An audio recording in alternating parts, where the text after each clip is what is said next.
Assalamualaikum warahmatullahi wabarakatuh. Waalaikumsalam warahmatullahi wabarakatuh. Bismillah, tawakkaltu 'ala Allah, la haula wala quwwata illa billah. Asyhadu an la ilaha illallah wa asyhadu anna Muhammadar Rasulullah. Allahumma shalli ala sayyidina Muhammadin wa ala alihi wa sahbatihi ajma'in, amma ba'd. Kita lanjutkan di halaman 268 di buku cetakan ini ya. Harus hitung nggak tahu berapa. Bismillahirrahmanirrahim. Ya gulam, wahai anakku, summa umurun batinatun, kemudian hal-hal yang bersifat batiniah, persoalan-persoalan batin ya, yang tidak kelihatan mata.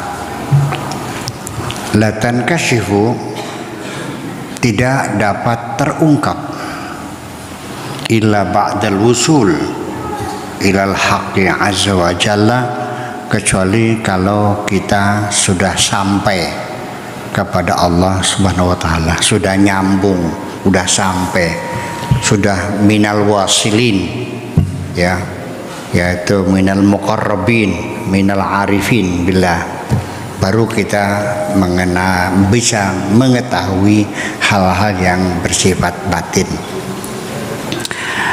Untuk mengukur keimanan seorang, kesolehan seseorang, kejujuran seseorang, itu tidak semua orang bisa mengungkapnya kecuali orang yang sudah wusul, orang yang al-wasilun, al-muqarrabun, al-arifuna billah. Ya, nggak tahu dasarnya apa seseorang bisa memastikan bahwa kamu kafir, kamu murtad, kamu sesat, itu dari mana dasarnya saya nggak tahu lah. Dasarnya tidak tahu, apa duga-dugaan, apa yakin betul gitu bahwa itu orang munafik, orang benar. Ya sesungguhnya ini pepatah kata ini atau hadis ini boleh katakan yang dikatakan seperti ini, nahnu nahkumu bidzawahir wallahu yatawalla bisarair. Kita hanya memutuskan yang zahir saja, yang kelihatan mata, yang bisa didengar, yang bisa dilihat, yang bisa dimengerti ya. Wallahu yatawalla bisarair, masalah rahasia, yang rahasia hati itu Allah yang tahu.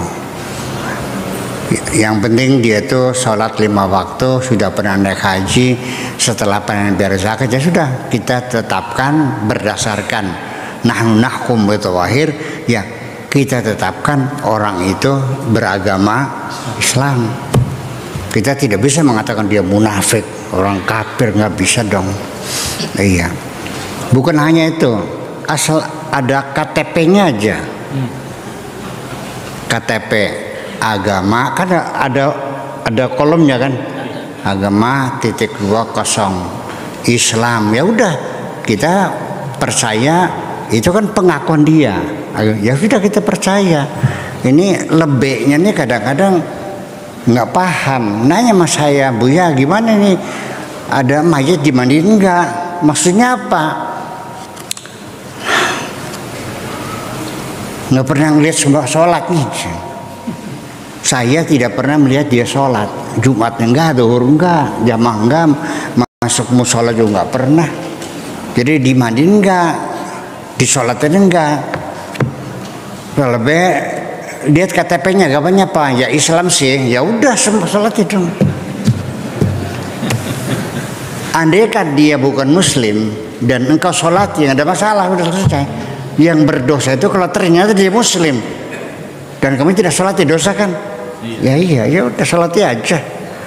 Nah itu maksudnya, jadi kita nggak usah nebak-nebak lah, ya kayak sok sudah ma'rifat aja.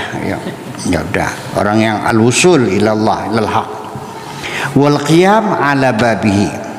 Nah, jadi supaya bisa istilah bahasa Jawa namanya weruh sejeroneng winara, yang bisa menerawang, bisa memprediksi sesuatu. Ya kayak lamaran cuaca tuh ya, itu kan itu berdasarkan ilmu juga. yaitu wal qiyam ala babihi, berdiri bersimpuh di depan pintunya, maksudnya pintunya Allah, ya, selalu bersimpuh di hadapan Allah. Wa liqa'ul mufarridina, dan juga bergaul, bertemu, ya, bersahabat dengan orang-orang yang mengesahkan Tuhan. Wan nuwab, dan juga para wakil-wakil Tuhan yang ada di bumi ini, para wali abdal dan sebagainya. Al-wuquf hunak, di sana dia tinggal tegak, berdiri, bersimpuh, ya, dengan orang-orang yang sudah ma'rifat, yang orang yang sudah kenal Allah semuanya. Amma sirta ila babil haqqi azza wa jalla,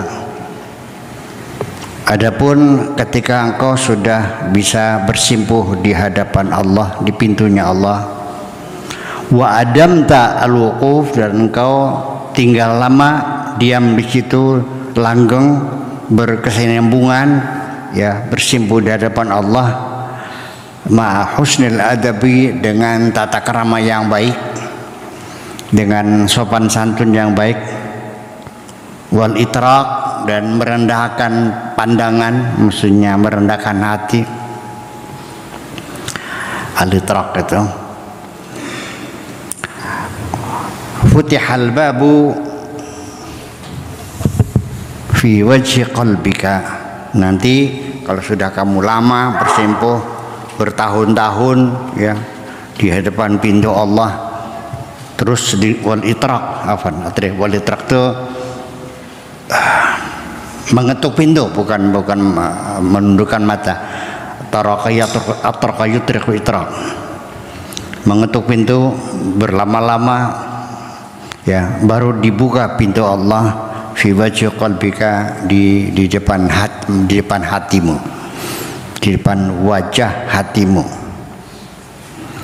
Wa jadzabahu man jadzabahu, dan akan disedot dari jadzab, ya, disebutnya kalau wali majdub. Majdub itu artinya proses pengangkatan seseorang dijadikan wali Allah dengan cara disedot, ya, tidak melalui suluk, tapi langsung ujuk-ujuk ada di tempat. Ingin saya beritahukan bahwa jangan bermimpilah pengen jadi wali majdub, ujuk-ujuk jadi wali gitu, tanpa usaha, tanpa mulazamah, tanpa muadhabah, tanpa mujahadah. Ada, tapi itu jangan ditiru, karena itu jarang terjadi. Kalau mau niru yang sering terjadi dong, dan yang berulang-ulang terjadi. Itu apa? Melalui suluk, melalui mursyid, melalui muadhabah, melalui mujahadah dan sebagainya. Sebab bagaimanapun juga namanya orang ujuk-ujuk ada di tempat lain, yang jadi masalah nanti kalau seandainya tersesat nggak bisa pulang loh. Jadi enak yang melalui suluk, kalau tersesat gampang bisa pulang, tahu jalannya sih. Itu melalui mursyid, ya, mursyid yang bijaksana. Di mana mursyidnya? Cari sendiri. Terus gimana? Saya tidak berani merekomendasikan, ya. Nah, di mana mursyid yang itu, mursyid itu saya tidak merekomendasikan, sehingga nanti saya tidak bertanggung jawab apabila terjadi sesuatu, gitu. Tapi mudah-mudahan bisa ketemu. Dan kadang-kadang juga kalau ketemu juga yang tidak pernah kamu duga-duga kok. Iya. Kemudian wa jadzaba man jadzaba, wa qarrabahu man qarraba, wa nawamahu man nawama, wa zaffahu man zaffa. Zaffa itu dijebloskan, dimasukkan sama dengan adkhala. Wa kahalahu man kahala, wa hallahu man halla, wa farrahahu man farraha, wa amanahu man amana, wa haddathahu man haddatha, Wa kallamahu man kallama. Ya, maksudnya diajak bicara, diajak ketemu, diajak ngobrol, diajak berbincang, didekatkan, dimasukkan, dijamu, diramu dan sebagainya. Ya ghafilin, wahai orang-orang yang lalai, anin naim, daripada menyadari kenikmatan-kenikmatan. Lalai menyadari kenikmatan. Kalau lalai menyadari kenikmatan, itu semua orang kena. Semua orang kena. Melalaikan kenikmatan, melupakan kenikmatan. Sehingga ketika di dalam Al-Quran di surat Ar-Rahman, ya, yang berbunyi fabi ayyi ala'i rabbikuma tukadziban, nikmat Tuhan yang mana yang engkau dustakan. Ini artinya bukan pertanyaan, tapi tuduhan kepada kamu. Nikmat Tuhan yang mana? Jadi beda ketika saya bertanya kepada Pak Tato, apakah engkau mencuri uangku? Gitu. Bisa dijawab tidak, bisa dijawab iya. Tapi kalau saya bertanya kepada Pak Afkar, apa yang kau curi di rumahku? Berarti dia tertuduh mencuri sesuatu. Tertuduh karena sudah ada yang hilang di dalam rumahku ini.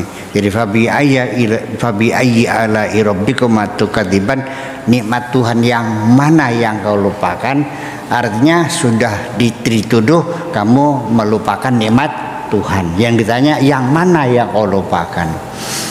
Saya kira kenikmatan Allah yang sekian banyak terlupakan semua kok. Dan nikmat yang paling penting bagi kita adalah nikmatul wujud. Nikmat hadir ke bumi ini, ya, bisa menyaksikan alam semesta yang murah meriah, yang apalagi yang serba indah dan nyaman, dengan gunungnya, dengan lautannya, dengan anginnya, dengan semuanya gratis, nggak bayar kan? Anda masuk bioskop bayar nggak?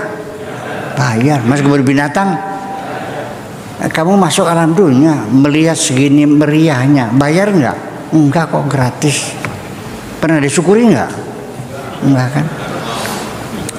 Ada lagi orang yang hadir tapi hanya bisa mendengarkan sesuatu, bisa meraba, tapi tidak bisa melihat, kurang, tidak sempurna, orang buta. Betul nggak?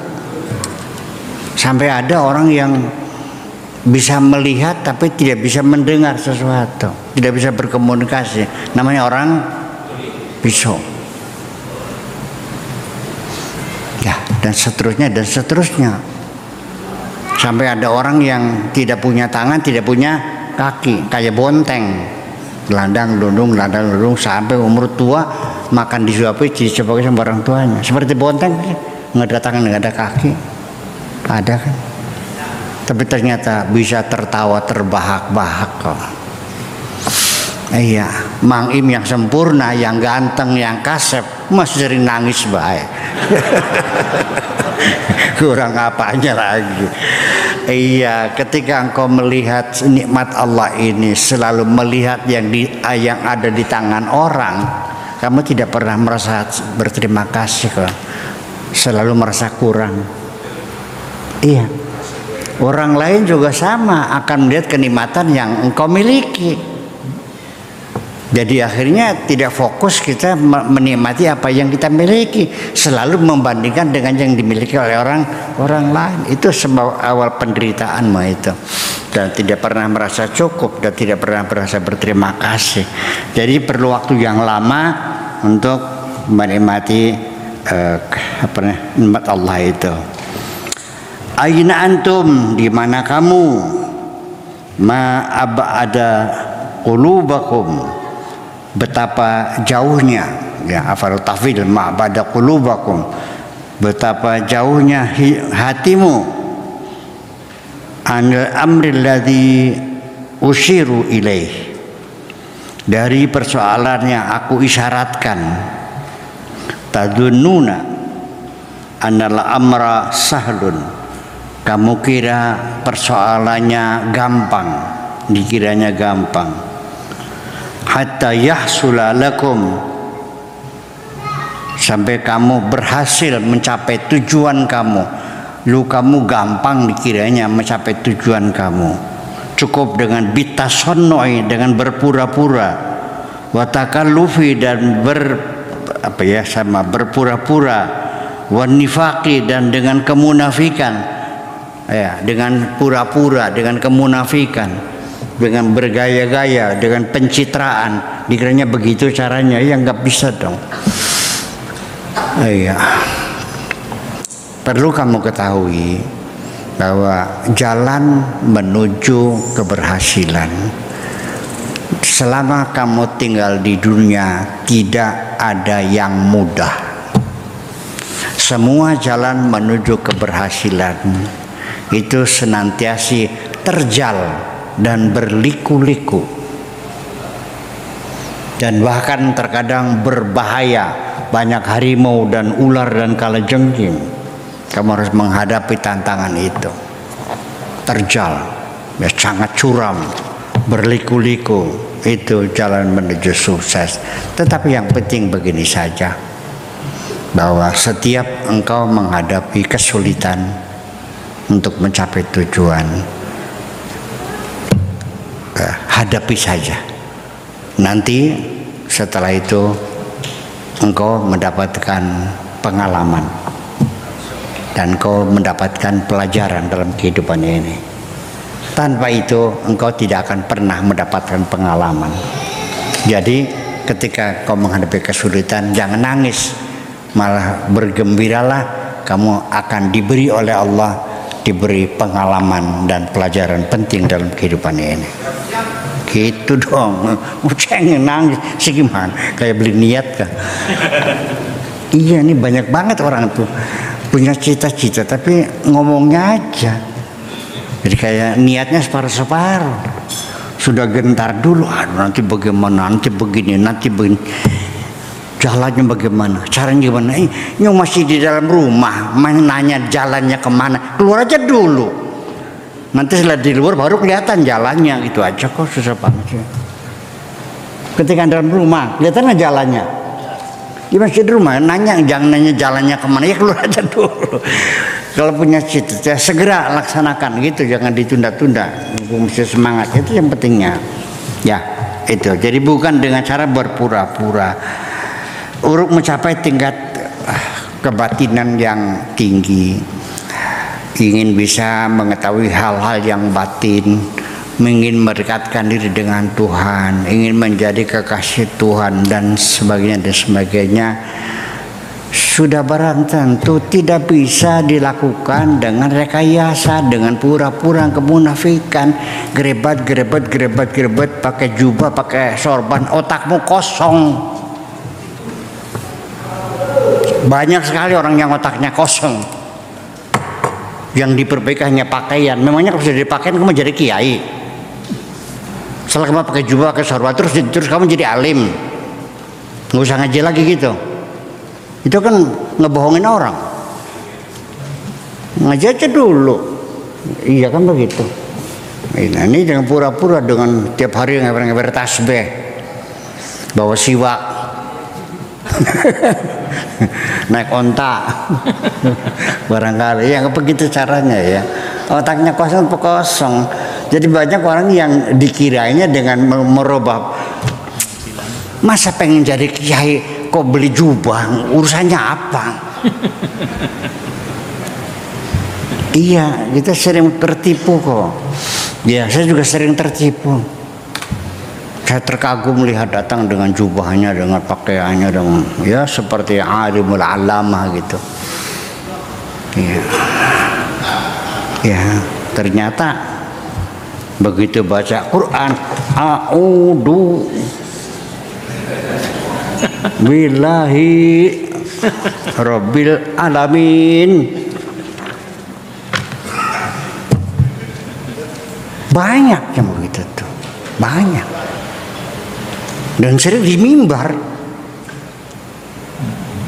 Bias gimana? Ya saya tidak akan menyebutkan namanya, langsung saya nggak usah. Saya tidak usah mengomentari semacam itu, nggak usah, nggak perlu kok. Sampai sekarang saya tidak pernah menyalahkan siapapun, tidak pernah mendiskreditkan siapapun, tidak pernah mengkafirkan siapapun, nggak ada urusan. Saya bukan korektor, saya bukan juri untuk menilai orang lain. Punten ini mah. Sekalipun bacanya salah, bukan tugas saya untuk membetulkan bacaan itu. Memangnya orang senang ditegur? Jujur nih bilang, orang ditegur senang nggak? Disalahkan, dicaci maki, dikafir-kafirkan, dibilang murtad? Ya sudah. Ya, bagaimana menurut tanggapan Buya? Nah, setiap orang bertanya kepada saya bagaimana tanggapan Buya, yang bertanya selalu kecewa karena jawaban saya menyanjung orang yang kau tanyakan. Betul nggak? Saya semua kok nggak ada yang jelekkan. Adapun ada orang yang menjelek-jelekan saya, silakan saja. Orang itu sudah mempertontonkan kepribadiannya sendiri, itu aja kok.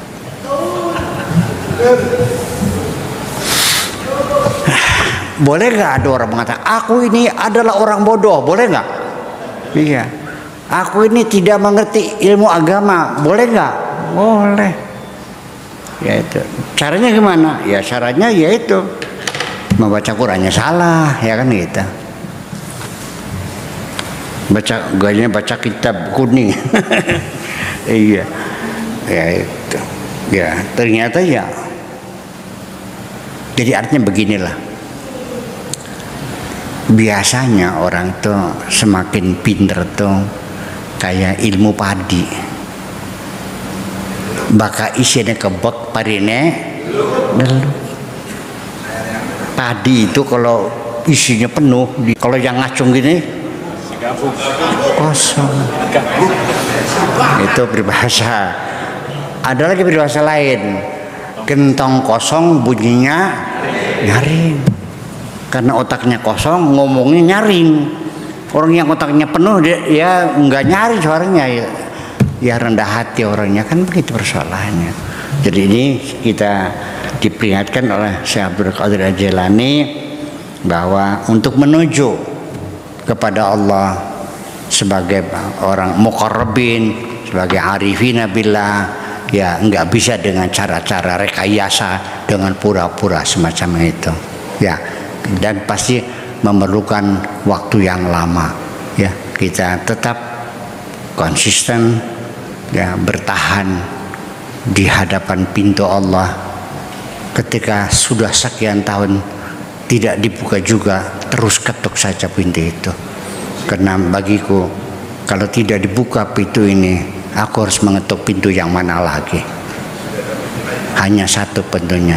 Akan tunggu sampai dibukanya pintu. Kapan saja terserah Allah. Terima kasih. Assalamualaikum warahmatullahi wabarakatuh. Iya. Aku hanya ingin berbagi kebahagiaan dan tidak menggurui siapapun. Terlalu sulit bagiku untuk menyalahkan siapapun. Akan tetapi apabila ada orang yang ingin mengisi raportku, tentu aku sangat gembira sekali. Dan kujamin aku tidak akan sakit hati sedikit.